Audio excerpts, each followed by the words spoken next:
বিদ্যালয় প্ৰতিভা বিকাশ সপ্তাহ উদয়ন শান্তি নিকেতনৰ মাজতে কৰোণা হোৱাৰ আমাৰ 2 বছৰ গেপ গ'ল। আকৌ আমি এতিয়া প্ৰতিভা বিকাশ সপ্তাহ উপলক্ষে এই সাংস্কৃতিক শোভাযাত্ৰাৰে আমি আৰম্ভ কৰোঁ কাৰ্যসূচীটো। আজি তাৰে প্ৰথম অংশ সাংস্কৃতিক শোভাযাত্ৰা হৈ গ'ল। ছাত্ৰ ছাত্ৰীসকলে বৰ ধুনীয়াকৈ কৰিছে। মই আৰম্ভণি পৰ্যায়টো চাইছিলোঁ। তাৰপিছত এতিয়া সুকলমে ঘূৰি আহিও পালে। গতিকে এইটো আমাৰ দিশ যে শিক্ষাৰ এটা অংগ, যে বিভিন্ন অসমীয়া সংস্কৃতিক তেওঁলোকে কেনেকৈ প্ৰকাশ কৰি তুলিব, সেই শিক্ষাৰ অংগ হিচাপে আমি এই সাংস্কৃতিক শোভাযাত্ৰাটো কৰোঁ। প্ৰতি বছৰে কৰোঁ, বিদ্যালয় প্ৰতিভা বিকাশ সপ্তাহ উপলক্ষে। এটাই কথা ক'ব লাগিব যে স্কুল কৰ্তৃপক্ষৰ মোৰ যে ব্যক্তি, সেই হিচাপে আমাৰ অধ্যক্ষই এতিয়া আমাৰ বিদ্যালয়ৰ ক্ষেত্ৰত নতুন নতুন পদক্ষেপ লৈ আহি আছে। অধ্যক্ষই বক্তব্যত ক'লেই যে আমাৰ যিটো ক'ভিড আহিছিল, সেই ক'ভিডৰ সময়ত আমাৰ স্থবিৰ হৈছিল।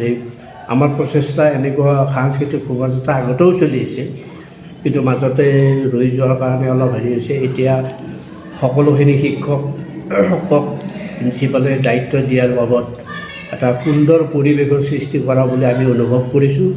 আৰু আমাক 2-এজন বাতৰুৱাই আজি আমাৰ এই শোভাযাত্ৰা দেখি আপ্লুত হৈছে। আৰু ভৱিষ্যতে তেনেকুৱা আৰু উন্নত মানৰ আমি যাতে সাংস্কৃতিক শোভাযাত্ৰা উলিয়াব পাৰোঁ, তাৰো চেষ্টা কৰাৰ কথা পৰামৰ্শ আগবঢ়াইছে। আৰু আপুনি যিটো আমাক ক'লে যে আমি আন বিদ্যালয়ৰ পৰা পাৰদৰ্শিতা হিচাপে বা নাচ গানেই হওক বা ঢুলীয়াই হওক, অন্য বিষয়ত আমি মানুহ আনি আমাৰ যিটো প্ৰদৰ্শনী দেখুওৱা হয়, এইটো আমাৰ সম্পূৰ্ণ ব্যতিক্ৰম। আমাৰ যিখিনি সাংস্কৃতিক শোভাযাত্ৰাত আজি অংশগ্ৰহণ কৰিছে, সম্পূৰ্ণ আমাৰ উদয়নৰ ছাত্ৰ ছাত্ৰী। তেওঁলোকৰ যিটো মানসিক বিকাশ, সেই বিকাশৰ ক্ষেত্ৰত তেওঁলোকে নিজে এটা ৰোল প্লে' কৰি আমাক এই সাংস্কৃতিক শোভাযাত্ৰাত প্ৰদৰ্শন কৰিছে। আৰু বিশেষকৈ আমি শিক্ষক শিক্ষয়িত্ৰীখিনিকো ধন্যবাদ জ্ঞাপন কৰিছোঁ, কাৰণ তেওঁলোকৰ অশেষ প্ৰচেষ্টাৰ ক্ষেত্ৰত আজিৰ এই সাংস্কৃতিক শোভাযাত্ৰাটো সফল হোৱা বুলি আমি আশা কৰিছোঁ। আৰু ভৱিষ্যতে তেনেকুৱা এটা আৰু আমাৰ প্ৰতিটো অনুষ্ঠানত আমাৰ যিটো সাংবাদিক ফালৰ পৰা আমাক যিটো উৎসাহ উদ্দীপনা যোগাই আছে, এইটো এটা বহল প্ৰচাৰ হওক বুলিও আমি আশা ৰাখিছোঁ।